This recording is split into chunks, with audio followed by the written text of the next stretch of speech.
നന്നായിട്ട് hard work ചെയ്യുക. Hard work ചെയ്താലേ കിട്ടുള്ളൂ. അത്ര അധികം കോമ്പറ്റീഷൻ ഉണ്ട്. പ്രോപ്പറായിട്ടുള്ള റിവിഷൻ ഉണ്ടോ, ചിട്ടയായ പഠനമുണ്ടോ, കിട്ടിയിരിക്കും, ഉറപ്പാണ്. ഇന്ന് നമ്മുടെ കൂടെയുള്ളത് തൃശ്ശൂരിലെ UPSC പരീക്ഷയിൽ 9ാം റാങ്ക് നേടിയിട്ടുള്ള ഹുദ മിസ്സാണ്. Miss congrats. Thank you. അപ്പോൾ മിസ് റിസൾട്ടൊക്കെ വന്നു, നല്ല റാങ്ക് തന്നെയാണ് കിട്ടിയിട്ടുള്ളത്.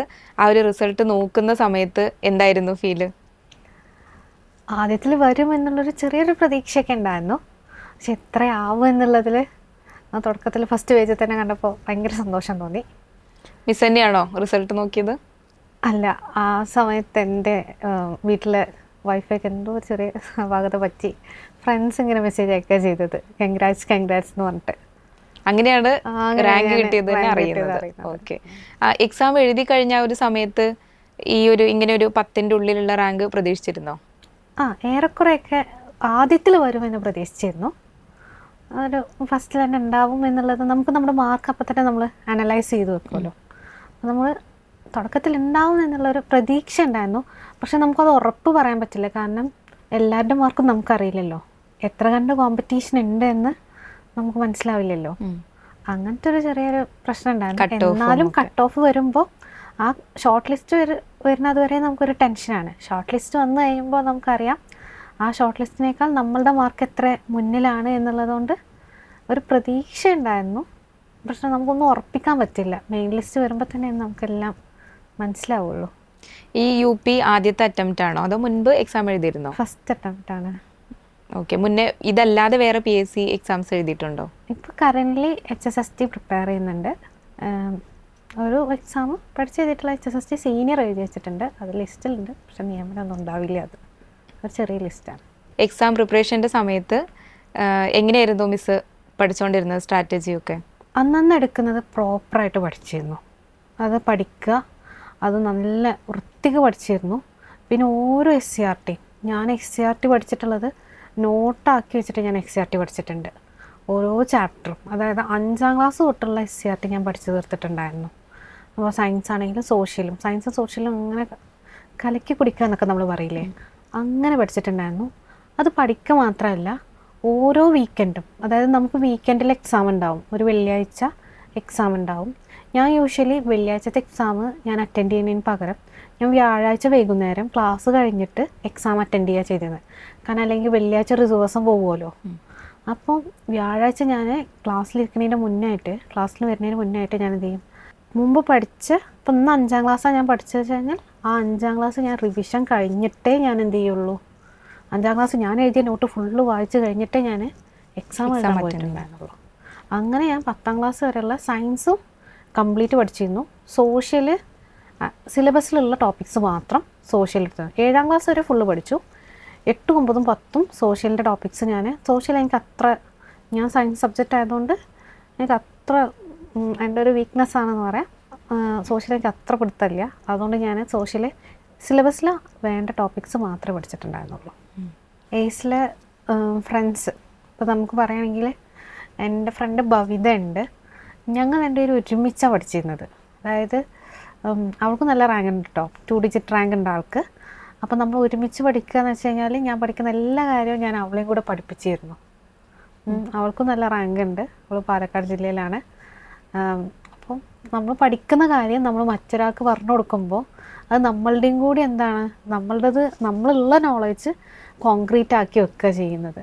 അപ്പോൾ നമ്മളത് ഷെയർ ചെയ്ത് പഠിക്കുമ്പോൾ അയാൾക്കൊരു എഫക്റ്റീവാണ്, നമുക്കും എഫക്റ്റീവാണ്. അവർ പഠിക്കുന്ന കാര്യം നമ്മളോടായിട്ട് അത് നല്ലൊരു ബോണ്ട് ഉണ്ടായിരുന്നു. എല്ലാത്തിനും നമുക്ക് എന്താ പറയുക, ഫാമിലീൻ്റെ സപ്പോർട്ട് എന്ന് പറയുന്ന പോലെ ഫ്രണ്ട്സിൻ്റെ സപ്പോർട്ട് കിട്ടുക എന്ന് പറയുന്നതും ഭയങ്കര ഒരു വലിയ കാര്യമാണല്ലോ. ഷെയർ ചെയ്യാനുള്ള, നമ്മൾ വർത്തമാനങ്ങൾക്ക് പറഞ്ഞിട്ട് വേറെ വിശേഷങ്ങൾക്ക് കിടക്കാതെ നമ്മുടെ ഈ പഠനത്തിൽ മാത്രം ശ്രദ്ധിച്ചാൽ മതി. ഈ കോച്ചിങ്ങിന് വേണ്ടിയിട്ടുള്ള സമയത്ത് എങ്ങനെയാണ് എയ്സിലേക്ക് എത്തുന്നത്? എയ്സിൽ ഓൾറെഡി ഞാൻ BEdൻ്റെ സമയത്ത് ഇവിടെ HSSTയിൽ മെൻറ്ററായിട്ടൊക്കെ വർക്ക് ചെയ്തിട്ടുണ്ടായിരുന്നു. അപ്പോൾ പിന്നെ എൻ്റെ ഡെലിവറിയൊക്കെ ആയിരുന്നു, 2023 ഡെലിവറി കാര്യങ്ങളൊക്കെ ആയിരുന്നു. അപ്പം എനിക്കൊരു സ്കോളർഷിപ്പോട് കൂടിയാണ് പിന്നെ ഞാൻ എയ്സിൽ UPSTക്ക് ജോയിൻ ചെയ്യുന്നത്. ഓക്കെ, പിന്നീട് അങ്ങോട്ട് ഏസിൻ്റെ കൂടെയുള്ള ഒരു ജേണി. ഏസിൽ വരുന്ന സമയത്ത് ഇനീഷ്യലി എൻ്റെ റാങ്കൊക്കെ എന്ന് വെച്ച് കഴിഞ്ഞാൽ എനിക്ക് PSC ആയിട്ട് യാതൊരു ടച്ചും ഇല്ല. നമുക്കത് PSC എങ്ങനെയാണെന്ന് അറിയില്ല. 22-ലാണ് ഞാൻ B.Ed പാസ് ഔട്ട് ആവുന്നത്. പിന്നെ ഡെലിവറി അങ്ങനത്തെ കാര്യങ്ങളൊക്കെ ആയതുകൊണ്ട് അപ്പം നമുക്ക് PSC ആയിട്ട് യാതൊരു ടച്ചും ഇല്ല.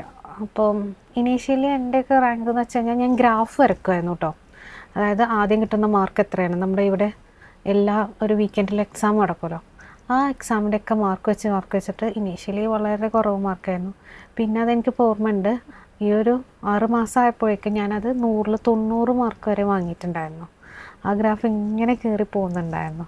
അത് ഏസ് എന്ന് കിട്ടിയൊരു വളരെ വലിയൊരു കാര്യമാണ്. കാരണം നമ്മൾ ആ ഒരു ലെവലിലേക്ക് എത്തിക്കുക എന്നുള്ളതുണ്ടല്ലോ. ഈ ടീച്ചിങ് ഫീൽഡിലേക്ക് വരാനുള്ള ഇൻസ്പിറേഷൻ എന്താ?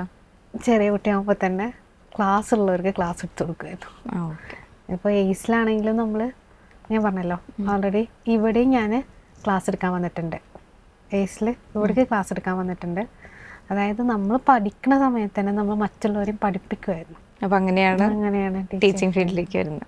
പ്രിപ്പറേഷൻ്റെ സമയത്ത് മിസ്സിന് ഏറ്റവും ബുദ്ധിമുട്ടായ ടോപ്പിക് ഏതായിരുന്നു? അങ്ങനെ എനിക്ക് തുടക്കം മുതലേ ബുദ്ധിമുട്ട് സോഷ്യലാണ്. കാരണം സോഷ്യൽ എനിക്ക് അത്ര വഴങ്ങാത്ത സബ്ജക്റ്റാണ്. സയൻസ് ആകുമ്പോൾ നമ്മൾ ഓക്കെയാണ്, കാരണം കുറേ കാര്യങ്ങൾ നമുക്ക് അറിയുന്നതാണ്. നമ്മൾ ഈ 10ാം ക്ലാസ് കഴിഞ്ഞ് കഴിഞ്ഞാൽ സോഷ്യൽ ഏരിയ യാതൊരു ടച്ചില്ല. പിന്നെ മലയാളം നമുക്ക് പിന്നെ ടച്ചില്ലാത്ത സബ്ജക്റ്റാണ്. ഇംഗ്ലീഷ് സത്യം പറഞ്ഞു കഴിഞ്ഞാൽ SCRT ബേസ്ഡ് മാത്രമായിട്ട് നമ്മൾ പഠിച്ചു പോയാൽ മതി. സോഷ്യലായിരുന്നു എനിക്ക് തീരെ തുടക്കത്തിൽ ഒട്ടും അറിയാവുന്നൊരു സംഭവം ഉണ്ടായിരുന്നത്. പിന്നെ ഇതൊരു ബൈ ഹാർട്ട് അടിക്കണമല്ലോ, മറ്റ് കാര്യങ്ങൾ മനസ്സിലാക്കിയെടുക്കുകയാണല്ലോ സയൻസിലൊക്കെ ഉള്ളത്. അതുകൊണ്ട് സോഷ്യൽ കുറച്ചൊരു ചെറിയ ഇതൊക്കെ, പക്ഷേ പിന്നീട് ഏറ്റവും ഇഷ്ടമായിട്ടുള്ളതും സോഷ്യലിനെ തന്നെയാണ്. കാരണം നമുക്ക് ആ സിലബസ് ഓറിയൻറ്റഡ് ആയിട്ട് പഠിക്കുകയാണെന്നുണ്ടെങ്കിൽ വളരെ ഈസിയാണ്. അതായത് ഒരു PSC നമുക്ക് എന്തല്ല ബുദ്ധിമുട്ടുള്ളതായിട്ട് തോന്നില്ല. ആ സിലബസ് ഓറിയൻറ്റഡ് ആയിട്ട് പ്രോപ്പറായിട്ട് റിവിഷൻ, അതായത് നമുക്കൊരു 100% നമ്മൾ എടുക്കുകയാണെന്നുണ്ടെങ്കിൽ അതിലൊരു മോർ ദാൻ 75% നമ്മൾ റിവിഷന് കൊടുത്തേ പറ്റൂ. ഡെയിലി റിവിഷൻ, രാവിലെ ഇരുന്ന് റിവിഷൻ കൊടുക്കുക, മോക്ക് ടെസ്റ്റ് അറ്റൻഡ് ചെയ്യുക, ഇത് തന്നെയാണ് ചെയ്തിരുന്നത്. ഈ മോക്ക് ടെസ്റ്റും റിവിഷനും ഉള്ളതുകൊണ്ട് മാത്രമാണ് നമുക്ക് പിടിച്ചു നിൽക്കാൻ പറ്റുള്ളൂ. അല്ലെങ്കിൽ നമ്മളതിങ്ങനെ മറന്നു പോകും. പഠിച്ച കാര്യം മറക്കാൻ നല്ല സുഖമാണ്. ഞാൻ കണ്ടിട്ടുണ്ട് ഒരുപാട് കുട്ടികൾ കുറേ സമയത്ത് പഠിക്കുന്നത്. കുറേ സമയത്ത് പഠിക്കല്ല വേണ്ടത്, ഒരു ദിവസം കുറച്ച് പഠിച്ചാൽ മതി. പക്ഷേ മുമ്പ് പഠിച്ചതെല്ലാം നമ്മൾ റിവൈസ് ചെയ്തിട്ട് കൂടെ കൂട്ടുകയാണ് വേണ്ടത്. ആ ഒരു സ്ട്രാറ്റജിയാണ് എന്നെ കൂടുതൽ ഹെൽപ്പ് ചെയ്തിട്ടുള്ളത്. പിന്നെ ഒരു കൺഫർമേഷനൊക്കെ വന്നു കഴിഞ്ഞാൽ നമുക്ക് 3 മാസം പിന്നെ ഉണ്ടാവുള്ളൂ. അപ്പോൾ ഈ 3 മാസത്തിൻ്റെ ഉള്ളിൽ പിന്നെ നമ്മൾ പ്രോപ്പറായിട്ട് റിവിഷൻ മാത്രം, പിന്നെ പുതുതൊന്നും പഠിക്കാനില്ല. പക്ഷെ നമുക്ക് സ്വന്തമായിട്ട് നമ്മളുടേതായിട്ടുള്ള നോട്ട്സ് എപ്പോഴും വേണം. നമ്മളെ നോട്ട്സ്, നമ്മുടെ ഹാൻഡ് റൈറ്റിങ്ങിലുള്ള കുറച്ച് കാര്യങ്ങളുണ്ടാവുമല്ലോ. പിന്നെ PSCൻ്റെ ഒരു പാറ്റേൺ ഞാൻ മനസ്സിലാക്കിയെടുത്തിരുന്നു. ഞാൻ പറഞ്ഞല്ലോ ഇനീഷ്യലി ആണ്. അപ്പോൾ ഈ പ്രീവിയസ് അടുത്തടുത്തുള്ള ക്വസ്റ്റ്യൻ പേപ്പർ, അപ്പോൾ നമുക്ക് ഈ GK ഒക്കെ എവിടുന്നാണ് ചോദിക്കുന്നത്, ഏത് മാസത്തിനാണ് ചോദിക്കുന്നത് വരെ പ്രൊഡിക്റ്റ് ചെയ്യാനുള്ളൊരു എബിലിറ്റി ആ സമയത്ത് കിട്ടിയിരുന്നു കേട്ടോ. അതായത് എവിടുന്നാവും എന്നുള്ളത് നമുക്ക് ചോദിക്കുന്നുണ്ടാവുക. അങ്ങനെയാണെങ്കിൽ കമ്മിങ് UPSTക്ക് ഇന്ന മാസത്തിൽ നിന്ന് മാത്രമേ ചോദിക്കുള്ളൂ, അല്ലാതെ ഒരുപാട് വർഷങ്ങളുടെ ഒന്നും ചോദിക്കുന്ന ടൈപ്പല്ല എന്നുള്ളതൊക്കെ മനസ്സിലായിരുന്നു. അതിനനുസരിച്ച് പഠിച്ചിട്ടുണ്ടായിരുന്നുള്ളൂ. പിന്നെ ഈ GKക്ക് അത്ര പ്രാധാന്യം ഞാൻ കൊടുത്തിട്ടുണ്ടായിരുന്നില്ല. നമ്മുടെ സിലബസിനായിരുന്നു കൂടുതൽ പ്രാധാന്യം കൊടുത്തിട്ടുണ്ടായിരുന്നത്. GKക്ക് ഞാൻ ലാസ്റ്റിൽ ഞാൻ പറഞ്ഞില്ലേ, എവിടുന്ന് ചോദിക്കുന്നു എന്ന് മനസ്സിലാക്കിയിട്ട് ആ ഒരു ഏരിയ മാത്രമേ പഠിച്ചിട്ടുണ്ടായിരുന്നുള്ളൂ. നമ്മൾ ഇപ്പോൾ നമ്മുടെ ഈ സ്കൂൾ എക്സാംസ് ഒക്കെ പറയുമ്പോൾ ഫോക്കസ് ഏരിയ എന്ന് പറയില്ലേ, അതേപോലെ PSCക്കും ഒരു ഫോക്കസ് ഏരിയ ഉണ്ടെന്ന് PSCയിൽ നന്നായി ആഴത്തിൽ അറിഞ്ഞ് അതിൽ റിസർച്ച് നടത്തുകയാണെന്നുണ്ടെങ്കിൽ PSCക്ക് ഒരു ഫോക്കസ് ഏരിയ ഉണ്ടെന്ന് നമുക്ക് മനസ്സിലാവും. ഓക്കെ, ഈ വീട്ടിൽ നിന്നൊക്കെ എങ്ങനെയായിരുന്നു സപ്പോർട്ട് പഠിച്ചുകൊണ്ടിരുന്ന സമയത്ത്? എൻ്റെ ഫാമിലി ആണെങ്കിലും ഹസ്ബൻഡിൻ്റെ ഫാമിലി ആണെങ്കിലും കട്ട സപ്പോർട്ടാണ്.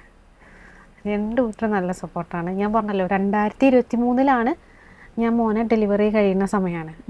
23-ലാണ് നോട്ടിഫിക്കേഷൻ വരുന്നത്, 24-ൽ എക്സാമും.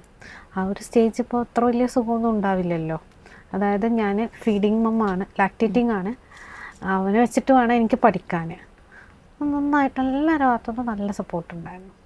അങ്ങനെ ആരും സപ്പോർട്ട് ചെയ്യാൻ. പ്രിപ്പറേഷൻ്റെ ടൈം മാനേജ്മെൻ്റ് ഒക്കെ എങ്ങനെയാണ് നോക്കിയിരുന്നത്? ഓൾമോസ്റ്റ് എല്ലാ സമയത്തും പഠിക്കുമായിരുന്നു. ഞാൻ പറഞ്ഞല്ലോ വീട്ടിൽ ഏത് സമയത്തും നമുക്ക് ബുക്ക് എടുത്ത് പഠിക്കാൻ പറ്റും. ഇന്ന് ഞാൻ ഇവിടെ ആണെങ്കിലും അവിടെ ആണെങ്കിലും ഒക്കെ എനിക്കത് പറ്റുമായിരുന്നു. എല്ലാ സമയത്തും ബുക്കിൽ നോക്കാനുള്ള സമയമുണ്ട്. നന്നായിട്ട് കിടന്നുറങ്ങായിരുന്നു. കാരണം ഞാനൊരു ലാക്ടേറ്റിംഗ് മമ്മാണ്. എനിക്ക് മോനെടുത്തിട്ടാണ് ഞാൻ പഠിക്കണ്ടാവുക. ആ സമയത്ത് ഇരുന്ന് ഉറങ്ങാൻ പറ്റില്ല. അപ്പം ഉള്ള സമയം വൃത്തിക്ക് ഉറങ്ങിയിട്ട്, അതായത് ഒരു 8 hours ഒക്കെ ഉറങ്ങുമായിരുന്നു കേട്ടോ. നമ്മൾ വൃത്തിക്ക് ഉറങ്ങിയാൽ മാത്രമേ നമുക്ക് എന്ത് ചെയ്യാൻ പറ്റുള്ളൂ, നല്ല രീതിയിൽ പഠിക്കാൻ പറ്റുള്ളൂ. അപ്പോൾ നന്നായിട്ട് ഉറങ്ങുമായിരുന്നു. എന്നാൽ ബാക്കി സമയം ഇരുന്ന് പഠിക്കാനും പറ്റിയിട്ടുണ്ട്. നമ്മൾ വൃത്തിക്ക് പഠിക്കുന്നു, എല്ലാം നോട്ട്സ് ഉണ്ടാക്കിയിട്ട് തന്നെയാണ് എല്ലാം പഠിച്ചു തീർത്തിട്ടുള്ളത്. എയ്സിൽ ജോയിൻ ചെയ്തതിന് ശേഷം പിന്നെ എയ്സിൽ നിന്നുണ്ടായിരുന്ന സപ്പോർട്ടൊക്കെ എങ്ങനെയായിരുന്നു? എയ്സിൽ ഞാൻ പട്ടാമ്പി എയ്സിൽ നമുക്കൊരു ഏട്ടൻ ഉണ്ടായിരുന്നു, നമ്മുടെ മെൻറ്റർ എന്ന് പറയുന്ന പുള്ളി എല്ലാ വീക്കെൻഡിലും, അതായത് നമ്മുടെ ഷെഡ്യൂളിൽ ഓരോരുത്തർക്കും ഓരോ ദിവസമാവുമല്ലോ, നമുക്ക് ഫ്രൈഡേയ്സിലായിരുന്നു. ആ ഫ്രൈഡേയ്സിൽ നമുക്ക് എക്സാം ഉണ്ട്, പുറമെ പുള്ളി എന്ത് ചെയ്യും, SCRTയോ അങ്ങനെ എന്തെങ്കിലും ടോപ്പിക്ക് നമുക്ക് എന്ത് ചെയ്യാൻ പറയും, ഇന്ന ക്ലാസ്, ഇന്ന ടോപ്പിക്ക്, ഇന്ന സബ്ജക്റ്റ് നിങ്ങൾ പഠിച്ചു വരണമെന്ന് പറയും. എന്നിട്ട് പുള്ളി നമ്മളോട് നിരത്തി ക്വസ്റ്റ്യൻ ചോദിക്കും. ആ ഒരു പാറ്റേൺ എയ്സിലുണ്ടായിരുന്നു. പുള്ളിയോട് തന്നെ കേട്ടോ അതിൽ ഞാൻ വളരെ താങ്ക്ഫുള്ളാണ് പുള്ളിയോട്. കാരണം എന്താ വെച്ച് കഴിഞ്ഞാൽ അദ്ദേഹം നമ്മൾ അങ്ങനെ പഠിപ്പിച്ചെടുത്തിട്ടുണ്ട്. നല്ല ചീത്തയൊക്കെ പറയായിരുന്നു, അടിപൊളിയായിട്ട് എല്ലാ ബാച്ചുകാരെയും പുള്ളി അങ്ങനെ ട്രെയിൻ ചെയ്യിപ്പിക്കുമായിരുന്നു. അവിടെ നിന്നാണ് എനിക്ക് മനസ്സിലായത്, കാരണം നമുക്കിത് എങ്ങനെ പഠിച്ചു തുടങ്ങണമെന്ന് അറിയില്ല. അവർ തുടക്കുന്നത് നമ്മൾ 5ാം ക്ലാസ്സാണ് പഠിപ്പിക്കുന്നുണ്ടെങ്കിൽ ആ 5ാം ക്ലാസ്സിലെ കാര്യങ്ങൾ നമ്മൾ പഠിച്ചപ്പോഴാണ് എക്സാം കുറച്ചുകൂടി നമുക്ക് മാർക്ക് കിട്ടി തുടങ്ങി. അപ്പം ഞാൻ ചെയ്തൊരു ഇതെന്താണെന്ന് വെച്ച് കഴിഞ്ഞാൽ, അവർ പറയുന്നതിൻ്റെ മുന്നേ ആ ടോപ്പിക്ക് പഠിച്ച് തീർക്കും. ഇപ്പം ഈ ആഴ്ച ഇതാണ് പറയുന്നതെങ്കിൽ അതിൻ്റെ മുന്നത്തെ 2-3 ആഴ്ച മുന്നേ എന്ത് ചെയ്തു അവിടെ തീർത്ത് ഏറ്റവും ടോപ്പിലെത്തുക എന്നുള്ളത്. അതായത് സാറിപ്പോൾ 6-ലെത്തുന്നെങ്കിൽ ഞാൻ 8ാം ക്ലാസ് വരെ പഠിച്ച് തീർക്കുമായിരുന്നു. കാരണം എന്നാൽ എനിക്കിതൊരു റിവിഷനും കൂടി ആവുമല്ലോ സാർ ചോദിക്കുമ്പോൾ എന്ന് കരുതിയിട്ട്. അത് നല്ലൊരു മെത്തേഡായിരുന്നു. പിന്നെ ടീച്ചേഴ്സിൻ്റെ ഭാഗത്ത് ഇവിടെ ഒരു കെമിസ്ട്രിയുടെ ഒക്കെ ഒരു സാറുണ്ട്, സ്റ്റിൽ റിമെമ്പർ ചെയ്യും, നസീബ് സാർ എന്ന് പറയുന്ന സാറൊക്കെ നന്നായിട്ട് നമ്മളെ ഹെൽപ്പ് ചെയ്തിട്ടുണ്ടായിരുന്നു കേട്ടോ. അതായത് എനിക്കിഷ്ടപ്പെട്ട സബ്ജക്റ്റാണ്, പക്ഷേ സാറ് ആ നോട്ടൊക്കെ നല്ല വൃത്തിക്ക് നമുക്കത് ഷെയർ ചെയ്തൊക്കെ തരുന്നു. എന്തെങ്കിലും ആവശ്യം ഉണ്ടെങ്കിൽ, അതായത് ഏതെങ്കിലും സബ്ജക്റ്റിൽ നമുക്ക് GKയോ എന്തെങ്കിലും പ്രീവിയസ് ഇയർ ക്വസ്റ്റ്യൻ പേപ്പേഴ്സിൻ്റെയൊക്കെ ബണ്ടിലൊക്കെ ആണെങ്കിലും പുള്ളി അങ്ങനെയൊക്കെ നമുക്ക് തരുമായിരുന്നു. ഇപ്പോൾ ഓർക്കുന്നുണ്ട്, പുള്ളി ഭയങ്കര സപ്പോർട്ട് ചെയ്യുന്ന ആ സാറൊക്കെ. മിസ് ഇപ്പോഴും ഈ UPക്ക് വേണ്ടിയിട്ട് ഇനി അടുത്ത LPക്കും UPക്കും വേണ്ടി പ്രിപ്പയർ ചെയ്യുന്ന ഒരുപാട് പേരുണ്ട്. അപ്പോൾ അവരുടെ അടുത്തൊക്കെ മിസ്സിന് എന്താ പറയാനുള്ളത്? നന്നായിട്ട് ഹാർഡ് വർക്ക് ചെയ്യുക. ഹാർഡ് വർക്ക് ചെയ്താലേ കിട്ടുള്ളൂ. അധികം കോമ്പറ്റീഷൻ ഉണ്ട്. ഓരോ ഇയർ ബൈ ഇയർ കോമ്പറ്റീഷനാണ് കൂടുന്നത്. സോ നന്നായിട്ട് ഹാർഡ് വർക്ക് ചെയ്യുക. ഹാർഡ് വർക്കിനേക്കാൾ വേണ്ടത് റിവിഷനാണ്. നമുക്കൊരു 10ൽ ഒരു 7% നമ്മൾ കൊടുക്കേണ്ടത്, 7% അല്ല, 10ൽ 7 നമ്മൾ റിവിഷന് കൊടുക്കുക. 3 നമ്മൾ എന്തിനു കൊടുത്താൽ മതി, പുതിയ കാര്യങ്ങൾ പഠിക്കാനെടുത്താൽ മതി. പ്രോപ്പറായിട്ടുള്ള റിവിഷൻ ഉണ്ടോ, ചിട്ടയായ പഠനം ഉണ്ടോ, കിട്ടിയിരിക്കും, ഉറപ്പാണ്.